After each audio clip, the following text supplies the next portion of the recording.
بسم الله الرحمن الرحيم إن الحمد لله نحمده ونستعينه ونستغفره ونعوذ بالله من شرور أنفسنا ومن سيئات أعمالنا من يهده الله فلا مضل له ومن يضلل فلا هادي له أشهد أن لا إله إلا الله وحده لا شريك له وأشهد أن محمدا عبده ورسوله يا أيها الذين آمنوا اتقوا الله حق تقاته ولا تموتن إلا وأنتم مسلمون يا أيها الناس اتقوا ربكم الذي خلقكم من نفس واحدة وخلق منها زوجها وبث منهما رجالا كثيرا ونساء واتقوا الله الذي تساءلون به والأرحام إن الله كان عليكم رقيبا يا أيها الذين آمنوا اتقوا الله وقولوا قولا سديدا يصلح لكم أعمالكم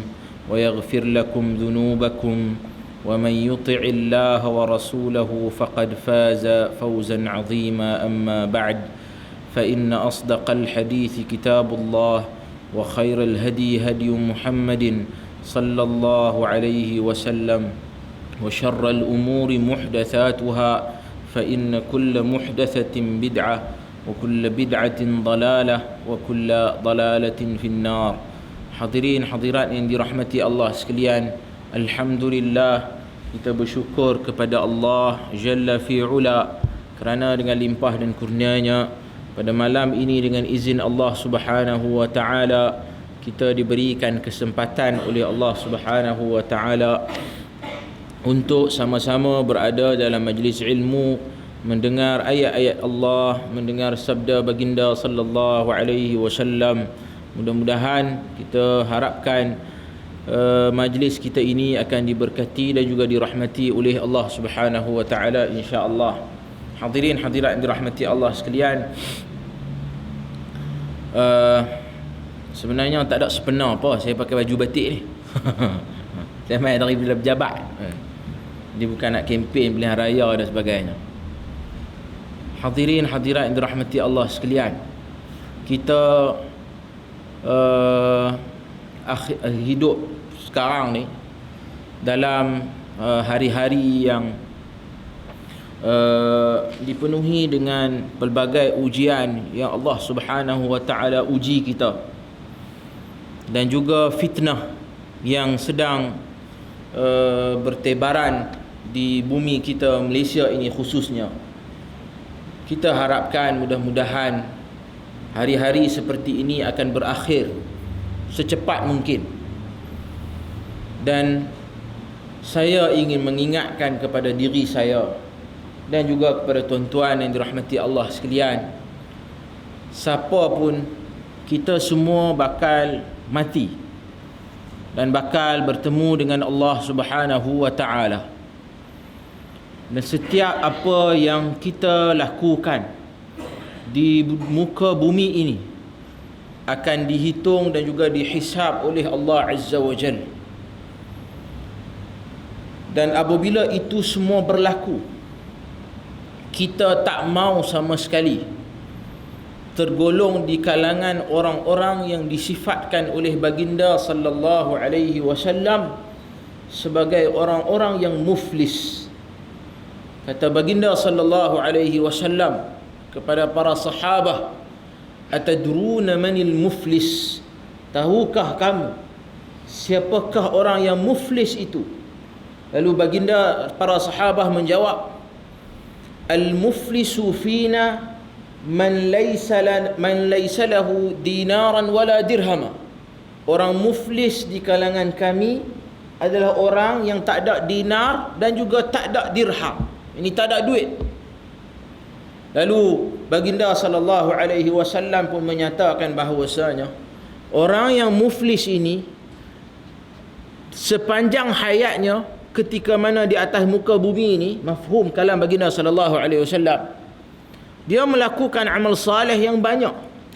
Lalu bila dia datang bertemu dengan Allah dalam keadaan amal salehnya yang banyak, kemudian dalam masa yang sama dia juga pernah memfitnah orang, mengumpat orang, mengeji orang, menyakiti orang, menzalimi orang, mengambil harta dengan cara yang salah. Lalu Allah Subhanahu wa taala mengambil pahala-pahala amal saleh yang dia buat. Allah Taala bagi kepada orang-orang yang dia fitnah, dia zalim, dia ambil harta dengan cara yang salah. Sehinggalah kata Nabi sallallahu alaihi wasallam, habis segala amal saleh dia, habis faraid kepada orang-orang yang dia fitnah, dia keji dan sebagainya. Kemudian Allah Azza wa Jal mengambil pula kejahatan, dosa-dosa yang dilakukan oleh orang-orang yang dia fitnah tadi. Ambil kejahatan kawan tu, dosa kawan tu, pibuh dekat timbangan amalan kita. Sehingga pada ketika itu dia dah habis dah kebaikan, yang penuhnya bahagian, yang beratnya bahagian kejahatan, dosa. Lalu Allah Azza wa Jal humbankan dia di dalam neraka Allah Subhanahu wa ta'ala. Wal'iyadu billah. Hadirin hadirat yang dirahmati Allah sekalian, janganlah kerana pilihan raya yang 5 tahun sekali ni akhirnya menyebabkan kita ini menjadi muflis. Bukan setakat muflis di dunia, bahkan yang paling teruk muflis di akhirat. Sehingga kan segala amal salih kita habis macam tu saja. Allah Ta'ala bedak kepada orang-orang yang kita fitnah. Hati-hati hadirin hadirat yang dirahmati Allah sekalian, hari-hari yang tak lama lagi nak tunggu hari Ahad ni, pelbagai fitnah disebarkan. Kita tuduh orang dengan pelbagai tuduhan tanpa bukti. Kita kata orang ini, orang menteri ini ada skandal dengan orang gaji dia. Kita kata orang ini, ahli politik ini telah pun meliwat dan berzina. Kita kata orang ini telah pun makan rasuah tanpa bukti. Kesemua tuduhan-tuduhan tersebut kita buat tanpa bukti yang jelas, maka kita telah pun memfitnah orang tersebut. Kita tolong kempen dengan sebaran-sebaran fitnah seperti ini juga. Kita tolong sebarkan risalah.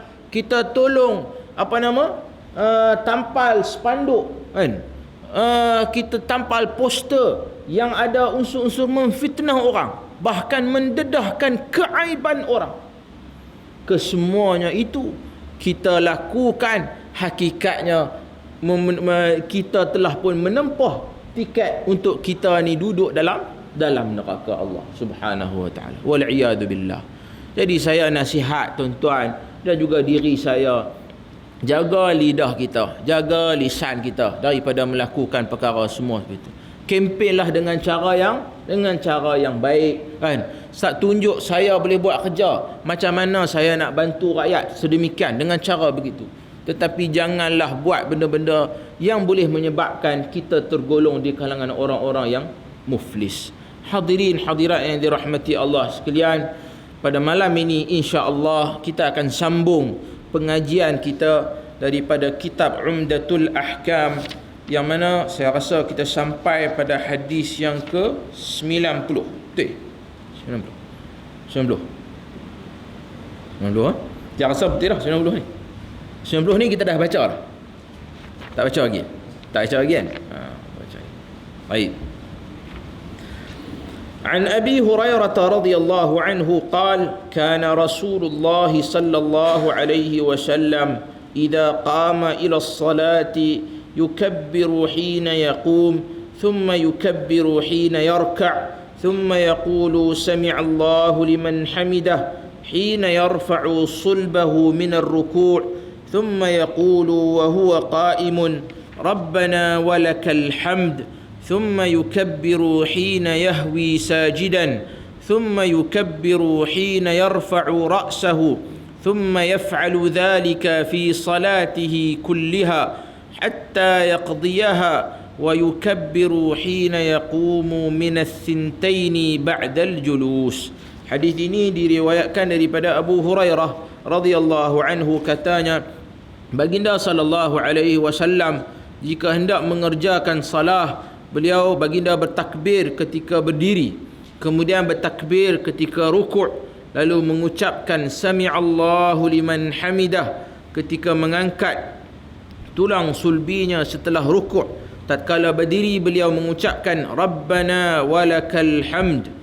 Setelah itu beliau bertakbir ketika hendak turun sujud, kemudian bertakbir ketika mengangkat kepalanya.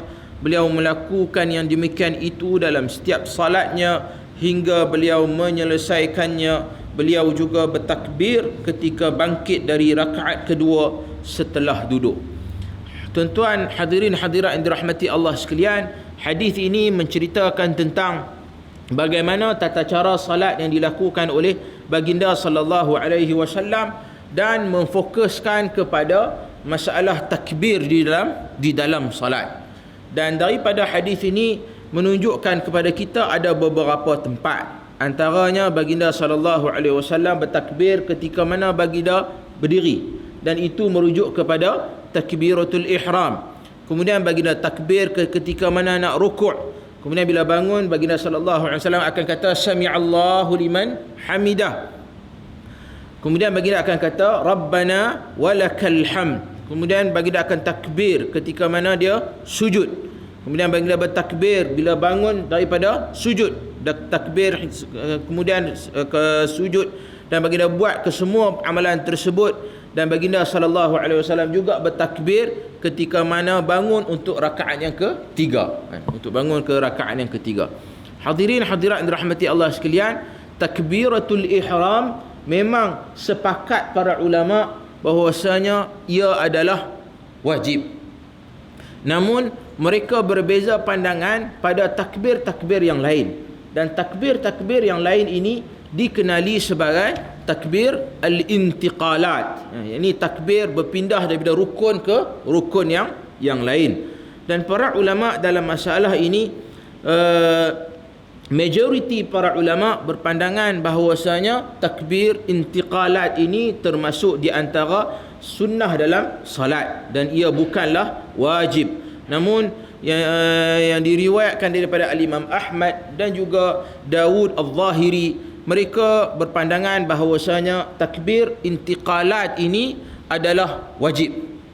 Dan mereka berhujah dengan beberapa hadis.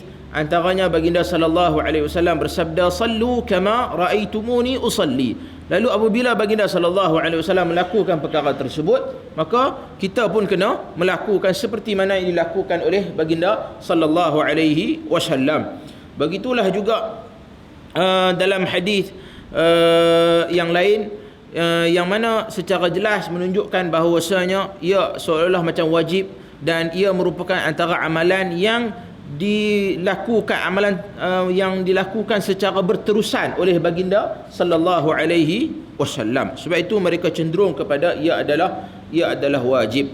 Namun di sisi jumhur para ulama, mereka menjawab berdasarkan hadis yang diriwayatkan oleh dalam Bukhari dan Muslim juga, iaitu hadis tentang sahabat seorang lelaki yang melakukan kesalahan dalam solatnya, yang mana baginda sallallahu alaihi wasallam mengajarkan kepada lelaki tersebut bagaimana tata cara solat, dan Nabi sebut benda-benda yang paling basic dalam solat ini. Maka bila tak disebutkan takbir intiqalat tadi dalam lafaz hadis tersebut, maka mereka menyatakan bahawasanya ia tidak wajib. Baik. Daripada hadis ini juga menunjukkan kepada kita bahawasanya antaranya yang dinyatakan dalam hadis ini adalah apabila baginda sallallahu alaihi wasallam bangun i'tidal, baginda akan menyebut sami'allahu liman hamidah. Sami'allahu liman hamidah, Rabbana walakal hamd.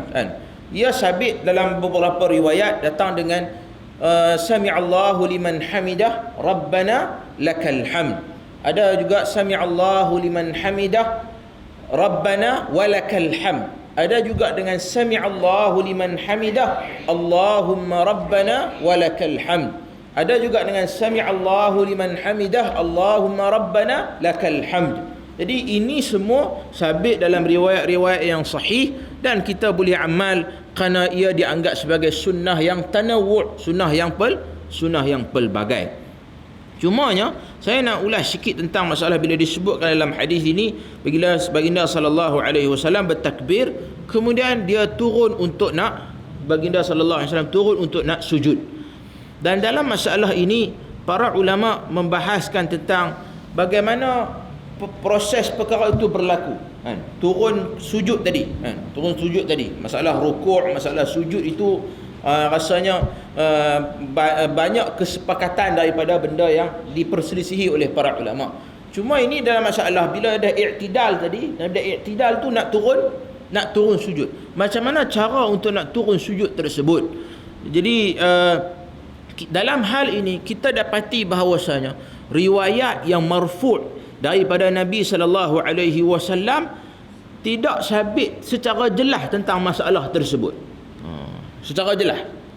Adapun beberapa riwayat, antaranya hadis Wa'il ibn Hujur. Hadis Wa'il ibn Hujur ini yang diriwayatkan oleh Abu Dawud dan juga Imam An-Nasa'i dan Ibn Majah.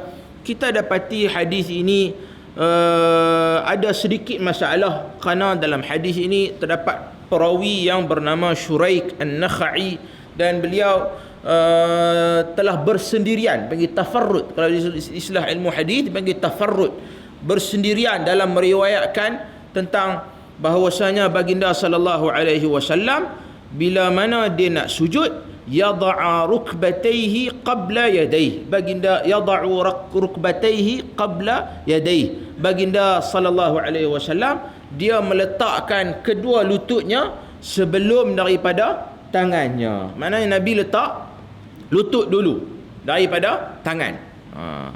Jadi hadis ini bermasalah.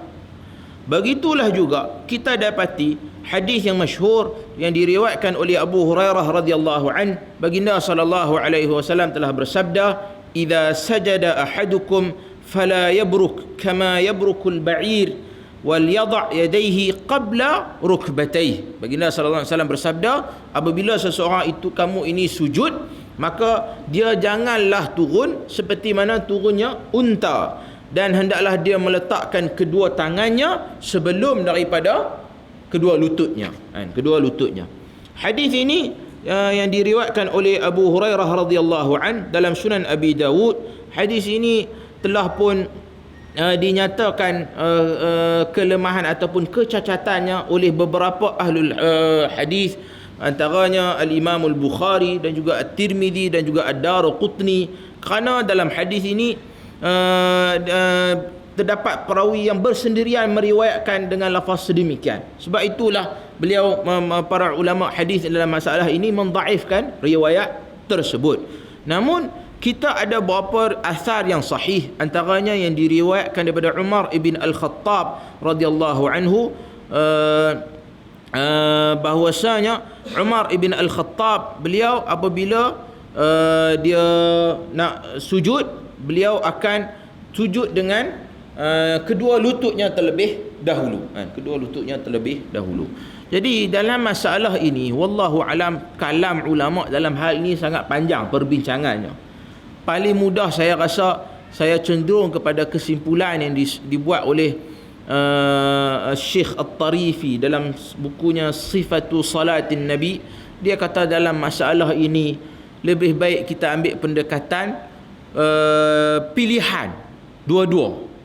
Sama ada nak turun tangan dulu ataupun nak turun dengan lutut dulu, berdasarkan keadaan fizikal seseorang, kemampuan seseorang dan juga keselesaan seseorang. Jadi saya rasa pendekatan ini saya rasa lebih mudah kepada orang ramai.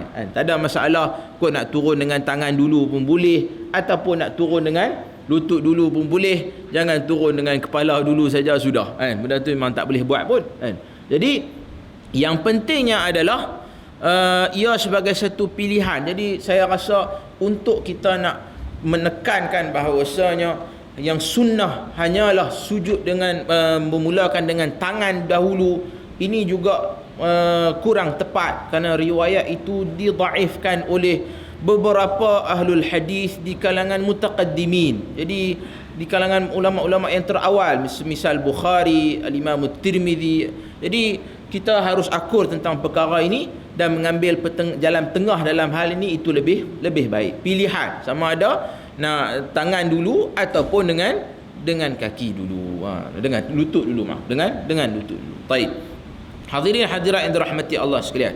Kita tengok hadis yang seterusnya. An Mutarrif ibn Abdullah qala sallaitu ana wa Imran ibn Husain khalfa Ali ibn Abi Talib radhiyallahu anhu فكان إذا سجد كبر وإذا رفع رأسه كبر وإذا نهض من الركعتين كبر فلما قضى الصلاة أخذ بيد عمران بن حسين فقال قد ذكرني هذا صلاة محمد صلى الله عليه وسلم أو قال صلى بنا صلاة محمد صلى الله عليه وسلم. Daripada Mutarrif ibn Abdullah, aku dan Imran ibn Husain mengerjakan salat di belakang, yakni bermakmumkan kepada Ali ibn Abi Talib. Jika hendak sujud maka beliau bertakbir, jika mengangkat kepalanya maka beliau juga bertakbir, jika bangkit dari rakaat kedua maka beliau bertakbir. Ketika selesai salat, Imran ibn Husain memegang tanganku dan mengatakan, cara salat ini mengingatkan aku dengan tata cara salat Muhammad sallallahu alaihi wasallam. Atau boleh jadi dia mengatakan Ali telah mengimami kita dengan tata cara salat baginda sallallahu alaihi wasallam. Hadirin hadirat yang dirahmati Allah sekalian. Daripada hadis ni, dia konten dia lebih kurang sama macam hadis sebelum ni, hadis Abu Hurairah. Nak cerita tentang takbir intiqalat tadi. Cumanya antara benda yang boleh di-highlightkan di sini adalah Imran ibn Husain, dia kata bahawasanya cara salat ini mengingatkan aku dengan tata cara salat Nabi sallallahu alaihi wasallam. Dan inilah bagaimana para sahabah radhiyallahu anhum ajma'in ketika mana menyampaikan agama, menunjukkan tata cara ibadah kepada orang lain, mereka menyandarkan perkara tersebut direct kepada baginda sallallahu alaihi wasallam. Kerana baginda sallallahu alaihi wasallam adalah sumber tasyri', pensyariatan. Allah Azza wa Jal suruh kita salat. Allah Taala firman dalam Al-Quran, wa aqimus salah, wa aqimus salah, dirikanlah salat. Lalu Allah Ta'ala utuskan Rasul sallallahu alaihi wasallam. Maka Rasul mengajar kita bagaimana cara untuk kita nak salat. Maka tidak ada ruang untuk cara kita nak mendedahkan salat kepada manusia, cara nak semayang kepada manusia, melainkan kita mendekatkan mereka kepada tata cara salat yang dilakukan oleh baginda sallallahu alaihi wasallam. Sebab itu para sahabat, mereka akan sentiasa highlight, beginilah aku melihat baginda sallallahu alaihi wasallam melakukan. Contoh macam kita dah baca awal dulu hadis wudu kan. Setelah mereka sahabat selesai untuk cara wudu, macam hadis Humran Maula Uthman, begitu juga hadis Abdullah bin Zaid, mereka akan kata beginilah cara aku melihat baginda sallallahu alaihi wasallam berwudu. Jadi nak kaitkan di sini bahawasanya sangat penting dalam soal ibadah kita mendedahkan kepada manusia cara ibadah yang diajarkan oleh baginda sallallahu alaihi wasallam. Seperti mana ayat yang imam kita baca tadi, wa ma ataakumur rasulu fakhudhu wa ma nahakum anhu fantahu. Apa yang Allah Rasul sallallahu alaihi wasallam suruh kita buat, tunjukkan kepada kita tata cara ibadah, maka kita hendaklah lakukan seperti mana yang dilakukan oleh baginda. Dan apa-apa yang baginda sallallahu alaihi wasallam larang, maka kita hendaklah elak daripada melakukan perkara yang dilarang oleh baginda sallallahu alaihi wasallam. Kemudian daripada hadis ini juga kita dapati bahawasanya para sahabah radhiyallahu anhum ajma'in, mereka salat di belakang di kalangan mereka. Dan kita dapati bahawasanya ada di kalangan sahabat pernah solat di belakang orang yang mungkin tidak berstatus sahabat kan? Jadi ini menunjukkan bahawasanya tak menjadi masalah kalau sekiranya makmum di belakang ini ada orang yang mungkin lebih afdal tok imam. Tetapi kita utamakan tok imam kerana dia adalah imam yang dilantik kan? Imam yang dilantik. Sebab itulah sebenarnya tuan-tuan, dalam masalah ini di mana-mana tempat sekalipun, walaupunlah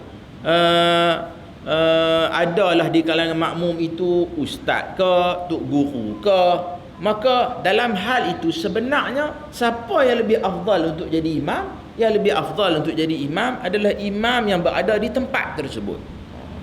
Imam dilantik. Tapi kalaulah tok imam sampai rasa, aku ni rasa kalau jadi imam tau ni, ada tok guru besar belakang aku ni, aku rasa tak berapa nak boleh pergi kan. Jadi dia semawa, tak menjadi masalah. Tapi kalau tok guru ataupun ustaz tu dia main nak jadi imam dan dia tak minta kebenaran daripada imam yang berada di tempat tersebut, nah ini menyalahi sunnah Nabi sallallahu alaihi wasallam. Maka hendaklah didahulukan imam yang berada di tempat tersebut. Nah, di imam di tempat tersebut. Baik. Hadis seterusnya, Anil Bara ibn Azib radhiyallahu anhuma qala ramaqtu as-salah ma'a Muhammadin sallallahu alaihi wasallam فوجدت قيامه فركعته فاعتداله بعد ركوعه فسجدته فجلسته بين السجدتين فسجدته فجلسته ما بين التسليم والانصراف قريبا من السواء وفي رواية البخاري ما خلا القيام والقعود قريبا من السواء. Al-Bara ibn Azib radhiyallahu anhu menyatakan, aku pernah memerhatikan salat baginda sallallahu alaihi wasallam. Aku dapati fawajadtu qiyamahu, aku dapati berdirinya Nabi sallallahu alaihi wasallam, rukuknya Nabi sallallahu alaihi wasallam, i'tidal selepas rukuk, sujud Nabi sallallahu alaihi wasallam, duduk di antara dua sujud, dan sujud di antara dua salam, sujud dan juga duduk di antara dua salam, dan juga wal insiraf, makna bangkit selesai daripada salat, qariban minas sawa, semuanya hampir sama saja tempohnya. Yakni Nabi sallallahu alaihi wasallam, kebiasaan baginda sallallahu alaihi wasallam, diri Nabi, rukuk Nabi, sujud Nabi, dia tak ada benda yang macam ada satu yang panjang. Contohnya bila dia rukuk hak pertama tu panjang, kemudian rukuk yang kedua pendek contohnya. Itu tak berlaku kerana baginda sallallahu alaihi wasallam biasanya semuanya dalam keadaan tempoh yang hampir sama kan. Jadi sebab itulah dalam hal ini mungkin saya duk tengok ada sebahagian orang bila dia salat, dia sampai sujud yang terakhir tu dia akan sujud panjang, dengan andaian bahawasanya sujud yang terakhir itu di antara tempat yang mustajab doa, maka dia memperbanyakkan doa ketika mana sujud yang terakhir. Wallahu a'lam, kita dapati dalam riwayat hadis ternyata sujud ni adalah antara tempat yang bagus untuk kita berdoa, kerana baginda sallallahu alaihi wasallam menyifatkan itu adalah keadaan seseorang hamba paling dekat dengan Tuhannya. Jadi itu antara tempat yang kita digalakkan untuk berdoa kepada Allah Subhanahu wa taala. Cumanya menentukan sujud yang terakhir itu kita tak dapati asasnya di dalam sunnah Nabi sallallahu alaihi wasallam secara jelas. Jadi saya rasa kita buka ruang ini kan, tak perlu mengkhususkan kepada sujud yang terakhir tersebut. Dan kalau boleh ada keseimbangan antara sujud-sujud dalam solat seperti mana yang dilakukan oleh baginda sallallahu alaihi wasallam. Begitulah juga dalam rukuk. Dan wallahu a'lam, antaranya Syekh Bassam ini yang mensyarahkan hadis ini dalam kitabnya Taysirul Alam, beliau menyatakan bahawasanya dia juga boleh memahami daripada hadis ni bahawasanya antaranya baginda sallallahu alaihi wasallam, kalau baginda solat qiyamnya panjang, dirinya lama, maka rukuknya pun lama, sujudnya pun lama. Dan kalau kita lihat dalam solat malam Nabi sallallahu alaihi wasallam, solat malam qiyam, baginda sallallahu alaihi wasallam biasanya baginda akan baca dengan bacaan yang panjang. Jadi sebab itulah tata cara bila kita solat malam ini yang lebih menepati sunnah adalah kalau baca panjang maka rukuk pun panjang, sujudnya pun panjang. Lamanya sujud. Lalu kalau lama sujud tu nak buat apa? Nak buat apa? Bacalah tasbih. Kalau dalam rukuk kita baca subhana rabbiyal azim, maka kita ulang subhana rabbiyal azim berbanyak kali pun tak menjadi masalah. Begitulah juga dalam sujud kita baca subhana rabbiyal a'la, maka kita ulanglah ucapan tersebut. Sama ada kita nak pelbagaikan juga beberapa bacaan yang sabit dalam hadis Nabi, antaranya dalam rukuk dan juga Nabi SAW pernah baca subhanakallahumma wa bihamdik Allahumma firli. Ini juga antara bacaan yang sabit daripada hadis Nabi SAW yang sahih. Maka kita mungkin boleh gabung atau berulang berkali-kali. Jadi ini antara benda yang boleh kita buat kalau sekiranya kita rukuk dan juga sujud dengan panjang. Tuan-tuan hadirin hadirat yang dirahmati Allah sekalian, bila kita solat dengan panjang, berdiri lama, kita faham apa yang dibaca oleh imam ataupun kita sendiri baca bacaan tersebut dalam solat, ayat Al-Quran, maka di situ akan datangnya khusyuk dalam solat. Bila khusyuk dalam solat ni, dia tak terasa pun sebenarnya lama ke saat ke, tak terasa benda tu. Sebab apa? Dia fokus dalam solat. Sebab itu Syekh At-Tarifi sebut, dia kata khusyuk dalam solat ni ada dua, khusyuk zahir dan juga khusyuk batin. Khusyuk secara zahir merujuk kepada kita tu fokus dalam solat, di mana anggota badan kita itu tetap, tak buat pergerakan-pergerakan yang sia-sia, kan? Saat duk garu sana, saat duk garu sini, saat duk perbetui kola baju dan sebagainya, itu tidak khusyuk dalam solat. Dan dikatakan khusyuk secara zahir juga merujuk kepada perbuatan kita itu, kita tak kita mengikuti imam dan kita tak mendahului imam di dalam solat.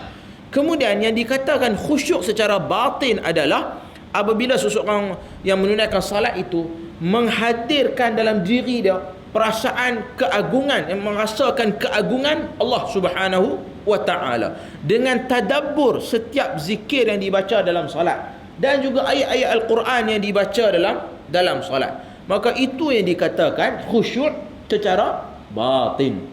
Jadi bukan makna khusyuk ni tak sedap langsung apa yang berlaku di sekeliling kita.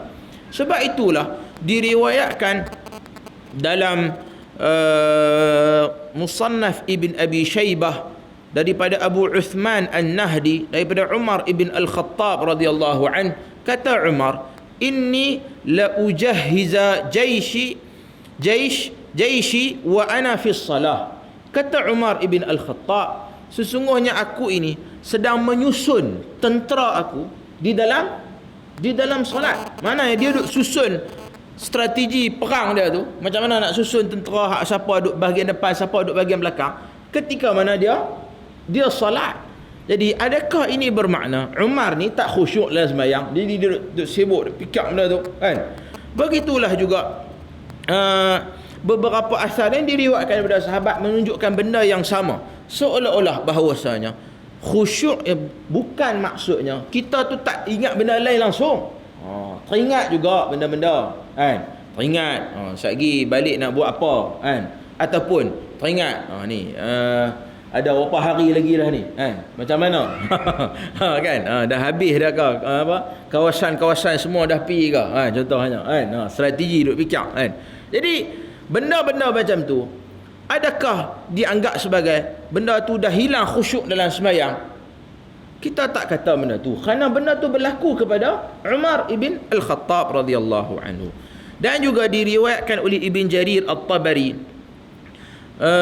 bahwasanya daripada hadis Asim an Mus'ab ibn Sa'ad an abihi annahu sa'ala abahu an qaulillah alladhina hum an salatihim sahun.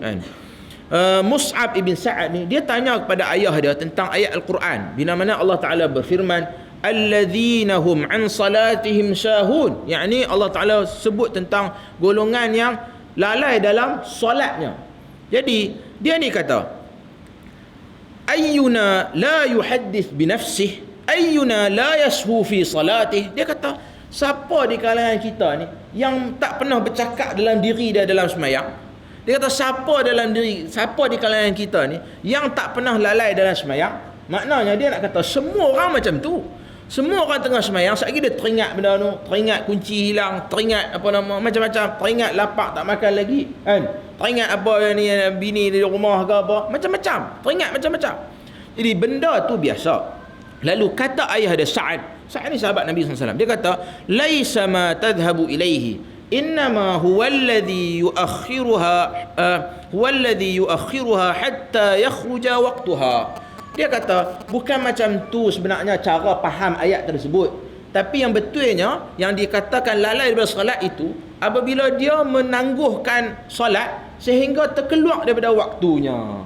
Jadi kita boleh faham di sini bahawasanya khusyuk dalam semayang tu bukanlah makna sampai tak teringat benda apa langsung yang berlaku di sekeliling kita, sehingga kita kira fokus sampai orang kata macam mana ustaz khusyuk ni apabila kita pejam mata kalau malu kata tu kan, pejam mata kira tak teringat benda lain dah kan. Kalau teringat sikit ya, kira habis dah kita ni tak khusyuk dalam sembahyang. Tak, itu pemahaman yang salah. Sebab itu kita dapati Nabi SAW sendiri sebaik-baik manusia, kekasih Allah Azza wa Jal, Rasul SAW, dalam semayang baginda perasan juga benda-benda yang berlaku di sekeliling baginda sallallahu alaihi wasallam. Kalau tak, macam mana Nabi boleh biar cucu dia duduk naik atas belakang? Mana Nabi tahu yang cucu dia ni duduk main depan dia kan? Nabi pun perasan kambing yang nak lintas depan dia, Nabi bergerak ke hadapan bagi mengelakkan kambing tu lintas di depan dia. Ini semua sabit dalam hadis-hadis yang sahih. Lalu kita dapati pemahaman khusyuk ni perlu diperbetulkan dalam masyarakat kita, supaya jangan faham khusyuk ni sampai tak teringat apa langsung dah kan. Hal dunia tak teringat juga, tetapi jangan sampai teringat urusan dunia tu sampai tak tahu ni dah berapa rakaat dah ni tak mana ni rukuk ke tak lagi, sujud ke tak lagi. Yang itulah yang dia katakan menyebabkan kita hilang khusyuk di dalam solat, sehingga merosakkan ataupun melalaikan kita sampai tak tahu berapa bilangan rakaat dan sebagainya. Baik, hadirin hadirat yang dirahmati Allah sekalian, kita lihat hadis yang seterusnya. An Thabit al-Bunani an Anas ibn Malik radhiyallahu anhu qala inni la alu an usalliya bikum kama kana Rasulullah sallallahu alaihi wasallam yusalli bina. Qala Thabit fakana Anas yasna'u shay'an la arakum tasna'unahu kana idha rafa'a ra'sahu min ar-ruku' intasaba qa'iman hatta yaqula al-qa'ilu qad nasiya wa idha rafa'a ra'sahu min as-sajdati makatha hatta yaqula al-qailu qad nasiya. Hadis ini diriwayatkan daripada Thabit al-Bunani radhiyallahu Thabit al-Bunani merupakan seorang tabi'in dan beliau merupakan antara murid Anas ibn Malik radhiyallahu an. Dia kata Anas telah berkata, sesungguhnya aku inni la alu an usalliya bikum, sesungguhnya aku tidak akan mengurangi lamanya salat ketika mengimami kalian sebagaimana ketika Rasulullah sallallahu alaihi wasallam mengimami kami. Thabit mengatakan Anas lantas melakukan sesuatu yang belum pernah kulihat kamu semua ni melakukannya. Jika mengangkat kepala daripada rukuk, maka dia berdiri tegak hingga ada yang berkata Anas telah lupa. Jika mengangkat kepala dari sujud, maka dia diam hingga ada yang berkata Anas telah lupa. Yakni apa yang dilakukan oleh Anas adalah lama ketika mana i'tidal, dan juga dia lama ketika bangun daripada sujud kan. Duduk di antara dua sujud tu dia lama duduk kat situ kan. Jadi ini hakikatnya antara benda yang dilakukan oleh Nabi sallallahu alaihi wasallam. Misalnya dalam keadaan i'tidal, kita dapati kita mungkin baca dengan sami'allahu liman hamidah rabbana walakal hamd. Tapi sabit juga dalam beberapa bacaan yang lain daripada hadis Nabi, antaranya rabbana walakal hamd hamdan katsiran tayyiban mubarakan fih mil as-samawat wa mil al-ard wa mil ma bainahuma min kulli syai'in ba'd. Jadi ini antara lafaz-lafaz zikir yang sabit daripada hadis Nabi sallallahu alaihi wasallam. Maka dengan kita mempelbagaikan zikir-zikir ini, insya-Allah dia juga antara sebab boleh menyebabkan kita lebih khusyuk di dalam salat kita. Baik. Hadis yang seterusnya, An Anas ibn Malik radhiyallahu anhu qala ma sallaitu wara'a imamin qat akhaffa salatan wala atamma salatan min Rasulillah sallallahu alaihi wasallam. Daripada Anas ibn Malik radhiyallahu anhu mengatakan, aku belum pernah mengerjakan salat di belakang imam yang salatnya lebih ringkas dan lebih sempurna daripada Rasulullah sallallahu alaihi wasallam. Jadi apa yang Anas ingin highlightkan di sini adalah salat Nabi sallallahu alaihi wasallam itu sangat sempurna dan juga ringkas keadaannya.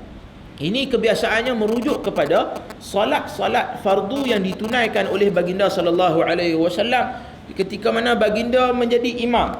Jadi baginda sallallahu alaihi wasallam sangat menitik beratkan soal perihal makmum yang salat di belakangnya. Macam kita dah baca beberapa hadis dalam bab imamah sebelum ni, yang mana baginda sallallahu alaihi wasallam sangat mengingatkan kita supaya orang yang menjadi imam kena mengambil tahu keadaan makmum di belakang dia, kan? Jadi boleh ada orang yang sakit, ada orang tua, ada anak kecil yang sedang menangis, kan? Mak dia sedang solat, maka janganlah dipanjangkan solat tersebut sehingga boleh membebankan makmum yang solat di belakang imam tersebut. Baik. Kemudian hadis yang seterusnya, an Abi Qilabah Abdullah ibn Zaid al-Jarmi al-Basri qala ja'ana Malik ibn al-Huwairith في مسجدنا هذا فقال إني لأصلي بكم وما أريد الصلاة أصلي كيف رأيت رسول الله صلى الله عليه وسلم يصلي.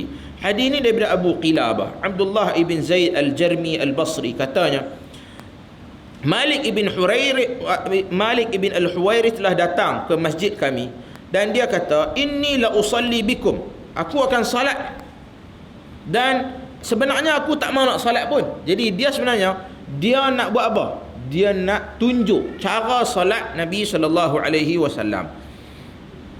Dan aku berkata kepada Abu Qilabah, "Kaifa kana yusalli?" Qala mithla salati shaykhina hadha wa kana yajlisu idha rafa'a ra'sahu min as-sujud qabla an yanhada fi ar-rak'ati al-ula arada bi shaykhihim Aba Buraid Amr ibn Salamah al-Jarmi wa yuqalu Abu Yazid. Dia kata Abu Qilabah, bila Ayyub bertanya kepada Abu Qilabah bagaimana Malik ibn Huwairith mengerjakan salat, Abu Qilabah menjawab, seperti salat syekh kami ini. Beliau duduk ketika mana mengangkat kepalanya setelah sujud sebelum beliau bangkit daripada rakaat yang pertama. Jadi duduk di sini dikenali sebagai jilsah istirahah. Duduk istirahah. Duduk istirahah ni macam mana?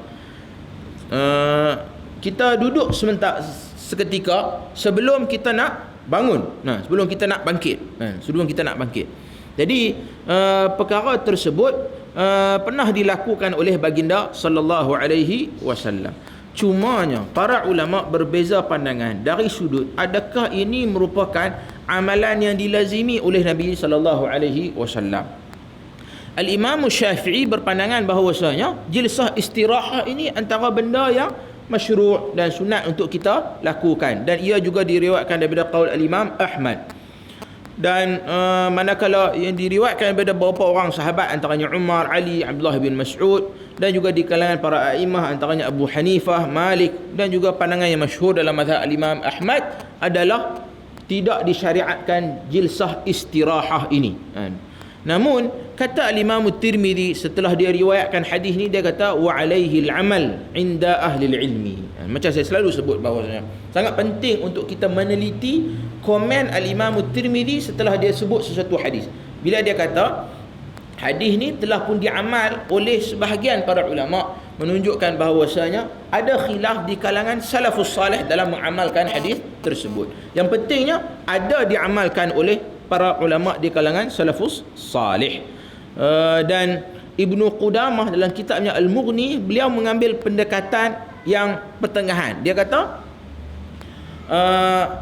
kalau sekiranya seseorang itu dah tua, tak larat ke sakit dan sebagainya, maka dia digalakkan untuk duduk istirahah ini. Kalau tak, dia hakikatnya bangun terus, direct terus tanpa duduk sementara. Dikenali sebagai duduk istirahah ini. Jadi dan daripada hadis ni juga hakikatnya ada tambahan yang mana baginda sallallahu alaihi wasallam bila bangun untuk ke rakaat yang seterusnya, baginda akan i'timad 'ala al-ard. Yakni baginda akan tahan untuk nak bangun tersebut, tahan dengan tangannya. Cumanya tahan dengan tangan ni macam mana bentuk tersebut? Ada diriwayatkan baginda sallallahu alaihi wasallam buat macam ni, ka ta'nal ajin disebut dalam hadis. Macam seolah macam kita menguli adunan roti kan orang uli tu kadang dia buat lagu tu kan. Macam ya kita tengok mamak roti canai suka dia buat lagu tu bila menguli roti canai. Jadi begitu bila bangun daripada sujud dengan cara sedemikian. Namun sebahagian ahlul hadis menyatakan bahawasanya riwayat tersebut tidak sahih dan tidak sabit daripada Nabi sallallahu alaihi wasallam cara yang khusus. Jadi yang pentingnya kita bergantung dengan tanah baru kita bangkit. Mana dengan lantai ni barulah kita bangun. Itu juga antara perkara yang dilakukan oleh baginda sallallahu alaihi wasallam. Jadi saya rasa tak ada masalah sama ada tuan-tuan nak dengan tangan begini ke ataupun begini ke dan sebagainya. Namun untuk mengkhususkan perkara tersebut sabit secara jelas daripada Nabi secara begini, wallahu alam, sebahagian ahlul hadis mendhaifkan riwayat tersebut. Jadi ini antara beberapa perkara yang boleh kita lihat pada malam ini tentang beberapa perbuatan Nabi sallallahu alaihi wasallam dalam solat. Dan insya-Allah pada kuliah yang akan datang kita akan lihat lagi beberapa perkara yang berkaitan dengan tata cara solat baginda sallallahu alaihi wasallam. Baik. Saya rasa setakat itu sahaja pada malam ini. Mudah-mudahan ada manfaatnya. Saya buka kalau pada tuan-tuan, kalau sekiranya ada beberapa soalan kita boleh bincang insya-Allah. Wallahu a'lam.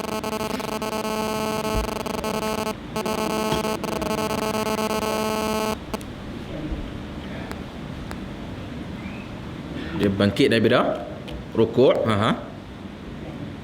dia qiyam balik. Ini merujuk kepada apa? I'tidal. I'tidal lah. Sami'allahu liman hamidah. Kemudian dia qiyam semula. Ini adalah masalah. Mereka merujuk kepada asal dalam qiyam ni apa? Orang yang kata asal dalam qiyam maksudnya qiyam tu berdiri. Asal ketika berdiri ni apa? Orang yang kata bila i'tidal sami'allahu liman hamidah qiyam, mereka kata asal bila berdiri ni adalah begini. Mana dalam solat bila berdiri keadaan kita begini. Tangan kita begini. Yang sebahagian lain kata tak. Asal dalam solat adalah tangan di bawah. Diri ketika berdiri dalam solat tangan tu di bawah. Jadi dia hendaklah kembali seperti mana keadaan berdiri asalnya. Jadi sebab itulah mereka menyatakan bahawasanya yang kata kena qiyam tu, mereka kata kan dalam hadis yang menyebut tentang qiyam daripada bangun daripada sujud tersebut ketika mana i'tidal, dia baginda SAW mengembalikan anggota tu ke tempat yang sedia ada. Jadi ke tempat yang sedia ada tu bagaimana? Asalnya tu bagaimana? Jadi berkhilaf dalam bab tu. Sama ada asalnya dalam keadaan begini ataupun asalnya keadaan tangan di tepi. Jadi daripada situ itulah munculnya ada yang kata asalnya dengan begini, maka mereka pun buat sedemikian dengan tangan kanan di atas tangan kiri dalam qiyam dalam solat. Ada yang kata ada asalnya adalah tangan di tepi, maka kita asalnya lakukan seperti mana tangan sepatutnya di tepi. Di situ sahaja perselisihan yang berlaku. Wallahu a'lam, mana yang lebih tepat dalam hal ini, wallahu a'lam, kemungkinan asal yang tanpa qiyam di sini itu mungkin yang lebih tepat pemahamannya. Wallahu a'lam.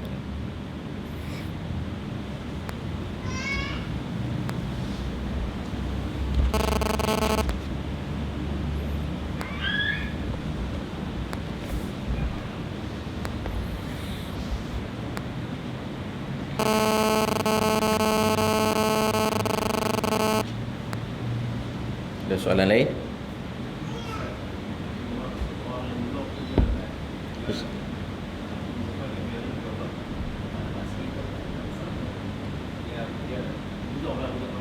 Ya.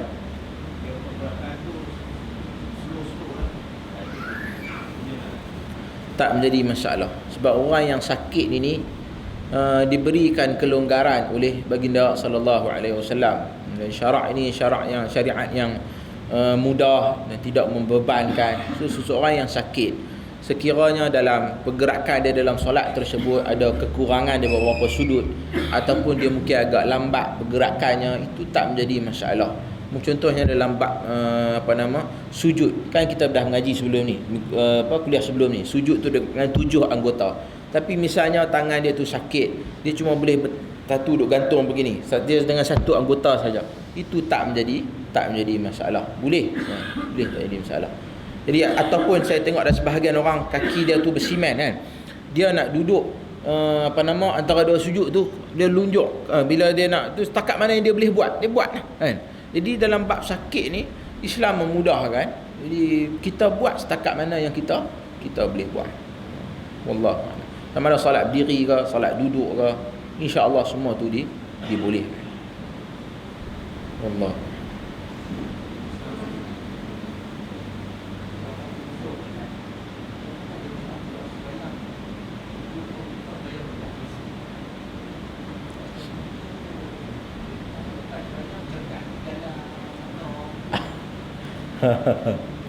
Ya. Soalan dia tanya, saudara kita tanya, kalau ada sebahagian orang dia nampak lepas semayang tu dia boleh jalan elok ya, tapi dia semayang tu dia duduk atas kursi. Tuan-tuan, dalam bab ini solat wajib kita solat berdiri. Itu asas rukun dalam solat, wajib kena berdiri. Jadi bila tak mampu saja baru kita berpindah kepada stage yang seterusnya, solat dalam keadaan duduk. Jadi kita yang tahu kemampuan tersebut di mana, dan kita hendaklah bertakwa kepada Allah dalam hal ini. Jangan pula sampai ke tahap kita ni tergolong di kalangan orang yang tatabbu' rukhas dipanggil. Orang yang suka cari benda-benda yang boleh memudahkan dan menyenangkan diri dia saja, kan. Sedangkan hakikatnya dia tak apalah sakit terlalu mana sangat pun, kan. Tapi dia mengambil mudah sampai ke tahap itu. Ya, kita nak memudahkan orang, tetapi jangan kita mengambil mudah sampai bermudah-mudah pula dalam urusan yang berkaitan dengan agama. Ada sebahagian orang, dia bukan masalah, dia mungkin boleh berjalan, tetapi dia bila dia nak rukuk tu ataupun dia nak sujud tu akan bermasalah, sakit. Jadi dalam keadaan tersebut, sedaya upaya, kalau dia boleh solat berdiri, tapi dia spare kursi belakang dia, contoh, spare kursi belakang. Bila mai tang nak rukuk tu, dia sebab dia bila diri tu dia tak boleh nak rukuk terus macam itu. Jadi dia duduk dan dia rukuk. Macam tu boleh, insya-Allah. Tak ada masalah. Jadi kita kata dalam bab ni, jangan pergi pada stage yang seterusnya selagi mana kita tak tengok bagaimana kemampuan kita dalam hal tersebut. Wallahu a'lam. Jadi maknanya kalau separuh berdiri, lepas tu rukuk tu dia duduk, kemudian bila sampai rakaat yang kedua tu dia duk rasa tak apa nak boleh pergi dah ni, kan. Contohnya macam solat tarawih contohnya panjang kan. Jadi dia nak duduk, tak ada masalah, dia boleh duduk dah. Mana rakaat pertama berdiri, rakaat yang kedua duduk, boleh, tak menjadi masalah. Wallahu a'lam. Ya.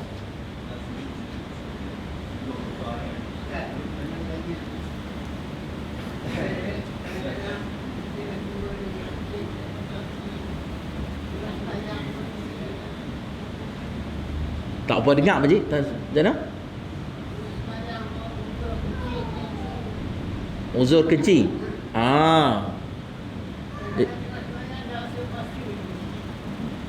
Berasa nak terkencing itu.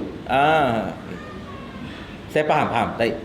Ada orang diuji oleh Allah dengan sakit kencing tak apa nak lawah ni, kan. Jadi sedang tengah dia semayang, dia rasa macam terkencing, terkeluar sikit, kan.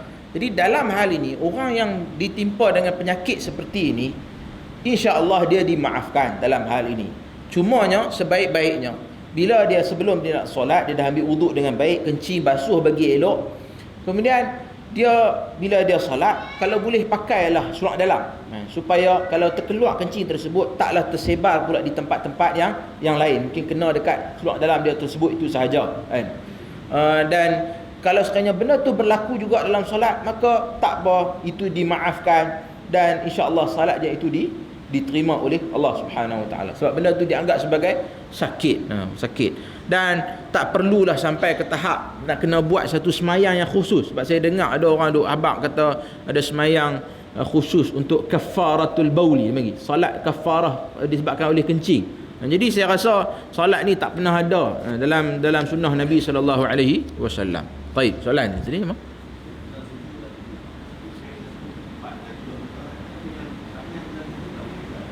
Tangan papat begini. Ni tak boleh.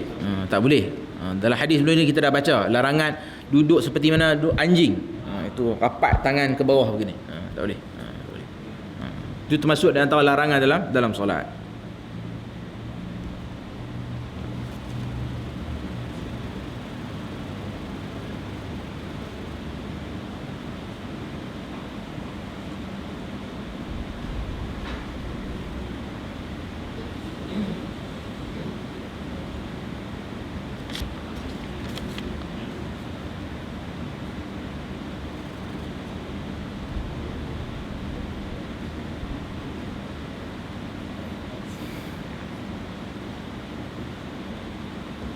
Tuan, soalan.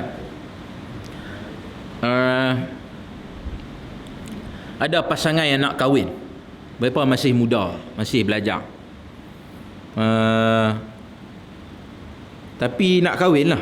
Tapi dihalang oleh keluarga perempuan tersebut dengan alasan bakal suami ini belum bekerja. Tetapi keluarga bakal suami support usaha ini dan bakal suami juga akan bekerja part time seketika sebelum nikah dan setelah nikah, sehingga habis belajar dalam 8-9 bulan lagi dan kemudian mencari kerja tetap. Alasan keluarga wanita tadi kata berat hati, belum sedia untuk melepaskan anak perempuan walaupun anak perempuan tu dah bersedia. Ingin anak perempuannya habiskan dulu pengajian, ingin anak perempuannya kerja dan berbakti pada mereka dahulu. Apa yang patut dilakukan pada pasangan ini? Tuan-tuan hadirat dirahmati Allah sekalian, saya fahamlah keadaan khususnya para pelajar, sebab saya pun duduk di universiti kan. Saya duduk main dengar benda-benda ni banyaklah kan. Sampai tak larat nak dengar, bukan tak larat nak dengar, bukan apa tuan-tuan. Kita kena faham tuan-tuan, sebagai ibu bapa kena memahami situasi anak kita, khususnya di zaman yang penuh dengan fitnah ni. Penuh dengan fitnah. Jadi kalau kita duk perhati anak kita ni, kau lama kau duk celaru. Celaru tu tak faham lah kan. Dengan handphone ni tak boleh nak berenggang kan. Asal bunyi mesej saja kira duk baca mesej. Kan. Hari-hari dengan handphone ni tak boleh berenggang. Kalau berenggang handphone ni kira boleh tak betul kan. Jadi kita dah faham keadaan anak kita macam tu. Kita pun tengok dia ada kawan. Jadi sepatutnya kita cuba ikhtiar untuk mempermudahkan urusan perkahwinan mereka. Itu satu. Sepatutnya begitu. Dan kedua ibu bapa sepatutnya menyokong kalau sekiranya anak dia ingin berkahwin. Cumanya kepada anak-anak pula, kita nak nasihat pada anak-anak. Saya faham ada sebagian orang kata, ustaz, baguslah kita nak kahwin ni, buat benda yang baik. Pertama tuan-tuan, salah dia takut bimbang terjebak dalam maksiat. Pertama, kita yang pi cari maksiat tersebut. Betul, maksiat itu banyak berlaku dalam kita. Tapi hakikatnya, sedar atau tidak, kita yang pi cari masalah tersebut. Kita yang pi cari.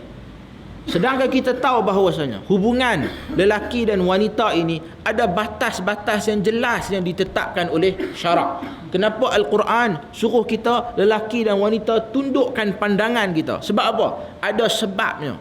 Dan kenapa Allah Azza wa Jal tetapkan garis panduan yang sangat jelas antara lelaki dan wanita ini. Jadi sepatutnya kita kena faham tentang perkara ini. Jangan pula kita dah berkapul dengan dia, kemudian kita ambil alasan untuk nak berkahwin segera atas dasar ini adalah sunnah Nabi dan sepatutnya mak bapak tak boleh halang dan sebagainya. Ini satu pemahaman yang salah. Jadi saya nak nasihat kepada syabab, para pelajar, budak muda ni, pertama sekali bertakwa kepada Allah Subhanahu wa taala. Hindari daripada terlibat dengan hubungan dengan wanita dan perempuan yang tak ada maksud ke arah perkahwinan. Jadi seronok nak kawan, couple, boyfriend, girlfriend, seronok begitu, tu sah tinggal. Sama ada berkawan tersebut nak kahwin ataupun tak payah kawan. Kawan sekadar dalam kelas kan, kongsi nota dan sebagainya, itu tak menjadi tak menjadi masalah. Saya pun tak kata sampai Tok Sah cakap langsung dengan orang perempuan dan sebagainya, saya pun tak kata macam tu. Tetapi kawal hubungan tersebut. Dan dalam masa yang sama, sekiranya sudah ada pilihan, macam kawan kita ni dah ada pilihan, dan mereka berdua dah pun bercadang untuk berkahwin, maka kena ada perbincangan, bincang dengan mak ayah. Bincang dengan mak ayah sangat penting. Allah Ta'ala sebut, wa qadha rabbuka alla ta'budu illa iyyah wa bil walidaini ihsana. Allah Ta'ala sebut tentang benda yang sangat penting dalam agama. Kemudian Allah Ta'ala iaitu tidak mensyirikkan Allah. Kemudian Allah Ta'ala suruh kita berbakti kepada kedua ibu bapa kita. Wala taqul lahuma uffin. Allah Ta'ala sebut jangan kita cakap uff sekalipun pada mak ayah kita, tak boleh. Jadi dalam hal ini kita mesti mengambil pandangan kedua ibu bapa kita terlebih dahulu dalam masalah kahwin, dan perlu mendapat restu mereka terlebih dahulu. Dan kita kena faham bahawasanya seorang mak ayah ni besarkan anak perempuan dia, sikit punya teruk, tiba-tiba satu hari kita kata pakcik kena bagi dia kahwin dengan saya. Apa boleh, mana boleh larang? Kami nak buat benda yang baik, apa masalahnya? Tak semudah tu. Bila tuan-tuan dan bila mamat tadi ni dia ada anak perempuan, nanti dia akan tahu macam mana keadaan mak ayah yang tak bagi anak perempuan dia tu kahwin lagi. Ada sebabnya. Kenapa? Mungkin kita tu tak nampak bersungguh sangat. Ya, bagus kalau sekarang dia sebut tadi dia dah nak apa? Nak kerja ke, apa nama, mak ayah pun dia nak support, nak sponsor semua, tak ada masalah. Kalau begitu mendapat sokongan dan sebagainya, maka sepatutnya dipermudahkanlah urusan perkahwinan tersebut. Dan saya tetap dengan pendirian bahawasanya mesti kena berunding dan cakap dengan baik dengan mak ayah, bukan dengan cara pi menikah di Siam. Sebab saya tahu ni pelajar-pelajar kita ramai duk gunakan alasan tersebut, khususnya di kalangan pelajar-pelajar hak bagus ni, bukan hak tak bagus, hak bagus. Hak bagus ni kita nak sebut hak bagus. Hak rajin main surah, rajin main pusat Islam, tempat saya bagus. Tapi lambat ni dia berkata, ustaz, kami ni nak elak daripada maksiat. Jadi bukankah Nabi kata la ta'ata li makhluqin fi maksiatil khaliq? Tidak ada ketaatan kepada makhluk pada maksiat kepada Tuhan. Hampir kemas hujah pun kan. Kita kata nanti saat dulu Allah Azza wa Jal suruh kita taat kepada kedua ibu bapa kita, ya, dalam benda-benda yang makruf, dan benda ini boleh dikawal lagi. Dan tak semestinya kena kahwin lelah tu juga ada ruang masa untuk nak bincang, ada ruang masa untuk nak kita susun diri kita tu macam mana. Kadang kita duk rasa kita nampak macam kemas dah, tapi sebenarnya kita tak ada persediaan apa lagi. Mungkin mengaji pun duk kantoi 2-3 subjek dan sebagainya. Kemudian nak kerja part time tu, nak kerja apa? Kerja saya mungkin nak kerja apa nama? Restoran ke, jadi waiter ke, sikit tanya gaji banyak mana, lepas ni hang nak duduk mana apa semua. Jadi benda tu tak apa nak clear. Akhirnya takkanlah seorang ayah tu nak lepaskan anak perempuan dia begitu saja. Jadi saya rasa dalam hal ini semua pihak kena terbuka, duduk bincang, tengok macam mana. Kalau rasa tak boleh pi, sabar saat. Sabar saat. Kalau dah rasa serabut sangat kepala, berat sangat kepala, puasa. Puasa, dua-dua orang kena puasa. Hak lelaki pun kena puasa, hak perempuan pun kena puasa. Dan hindari daripada berhubung secara sekarang ni memanglah tak nampak berhubung tu secara pi duk jumpa apa, pi tengok wayang dan sebagainya, tapi duk jumpa kat tempat lain. Jumpa di mana? Jumpa dalam ni tablet, dalam handphone kan. Duk jumpa kat tu kan. Lah ni ada macam-macam dengan chat apa benda lah ni saya tengok dengan apa nama? WeChat tu pun sampai juga kita ada. Tapi saya tengok benda ni kau duk haru orang kan. Kau duk haru boleh hantar gambar, kita boleh tengok dia duk buat apa dan sebagainya, live ni kan, live kita boleh tengok dah. Jadi mungkin sebenarnya depa tu tak berkhaluat pun secara zahir yang kita nampak, tetapi hakikatnya khaluat juga. Anak perempuan tu duduk dalam bilik tidur dia, hak mamat lelaki ni duduk dalam bilik tidur dia kan. Tapi hakikatnya depa duk tengok hang aku. Ini pun masalah. Jadi hindari semua benda tu. Ya, kita kata kita ni nampak gaya tak apa nak beli pi, dah discuss dan sebagainya, tak apa nak beli. Kita sabar selalulah. Mudah-mudahan ada jodoh, kita doa mudah-mudahan Tuhan mudahkan. Saya rasa itulah cara yang lebih baik. Adapun nak pi kahwin lari, pi di Siam dan sebagainya, ini semua haru biru. Banyak masalah lain yang akan timbul. Bila tuan-tuan jadi mak ayah, hak muda ni, bila dah jadi mak ayah, taulah nanti betapa teruknya sebenarnya nak jaga anak ni, kan? Sama ada anak lelaki dan lebih teruk lagi anak perempuan. Jadi kita takkan lepas senang-senang anak perempuan kita kahwin dengan mamat mana yang kita pun tak apa nak jamin masa depan dia ni lagu mana. Jadi kita kena fahamlah situasi tersebut. Jadi sama-sama kena ada tolak ansur dan kena ada bincang. Mudah-mudahan Allah Subhanahu Wa Taala mempermudahkan. Kalau betul lelaki ni tersebut yang tanya soalan ni, saudara kita yang tanya soalan ni, kita dah pakat-pakat doa lah kat dia. Mudah-mudahan Tuhan permudahkan urusan dia dan mudah-mudahan Tuhan lembutkan kedua ibu bapa pasangan tersebut untuk mereka berkahwin. Kita cukup doa, kita cukup bagi nasihat dan juga bagi dorongan dalam hal ini. Cuma kita harap benda tu berlaku dengan cara yang baik, insya-Allah. Wallahu a'lam.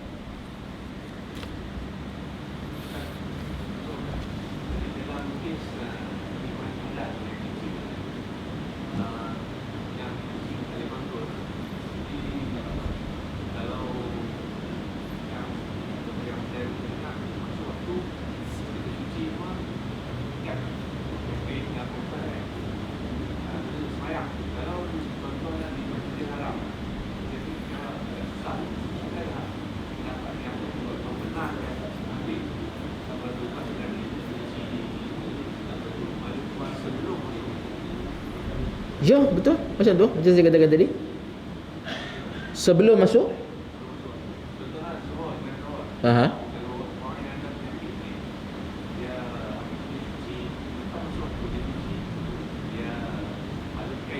Aha.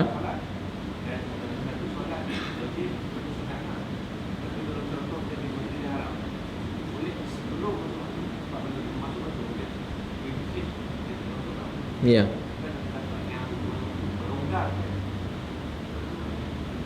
Tak, dalam kes ni kaedah dia senang saja. Yang mana dia ni dalam keadaan yang darurat, penyakit yang menimpa dia tersebut, maka kita kena permudahkan urusan dia. So dalam kes tu, contohnya kalau pergi di Masjidil Haram, memang agak sukar untuk dia nak pergi ambil balik pendapat, nak ambil wuduk balik macam seperti mana di tempat lain, maka tak menjadi masalah. Dia nak ambil wuduk tu awal lagi pun tak ada masalah. Di luar masuk waktu pun tak menjadi masalah. Sebelum masuk waktu pun tak menjadi masalah. Boleh, tak menjadi masalah. Bukan semestinya satu wuduk itu untuk satu solat wajib, satu solat sunat ke dan sebagainya, tak. Solat wuduk itu terpakai kerana masalah yang menimpa dia tu adalah satu masalah yang dia tak ada ruang untuk nak kawal perkara tersebut. Satu penyakit. Bukan benda yang dia nak. Jadi Allah Ta'ala uji dia dengan masalah tersebut. Jadi kita kena permudahkan dia dalam hal itu. Kerana benda tu bukannya dia nak kencing itu sendiri, benda tu keluar, kan? Benda tu keluar. Dan saya faham kenapa, sebab melibatkan misalnya dalam bab tawaf. Kalau kita pakai kain ihram, macam mana cara? Kan? Jadi macam mana nak ni, saya kalau dah ada kalau mungkin sampai terpaksa pakai seluar dalam dan sebagainya, balut lagi, nak mengelakkan balut tu jatuh, maka dia pun pakai seluar dalam. Adakah boleh lah hal tu? Kita kata tak ada masalah, pakai. Kerana dia ni orang yang bermasalah, sakit. Bukannya benda tu dia saja-saja nak pergi pakai seluar dalam dalam keadaan ihram. Di dalam hal ni kita pun mudahkanlah semudah yang mungkin supaya dia boleh menunaikan ibadah dengan baik. Insya-Allah. Allah.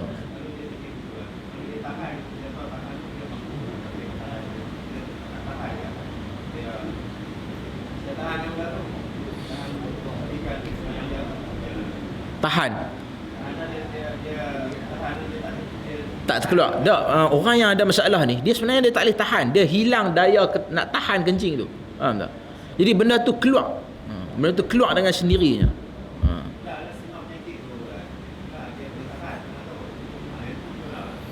Kalau dia boleh tahan, dia kena tahan lah. Dia kena tahan lah.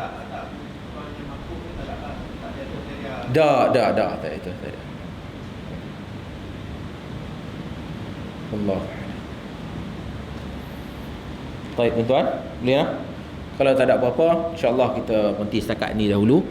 Dan kita sama-sama doa lah, mudah-mudahan selamat segala-galanya, kan? Saya pun duk seriau juga, kan? Jadi apa pun saya doa lah, mudah-mudahan kita doa mudah-mudahan selamat proses pengundian pada hari Ahad ni. Dan kita pakat-pakat doa tuan-tuan, siang malam bangun malam teringat betul-betul doa supaya Allah Ta'ala permudahkan segala-galanya.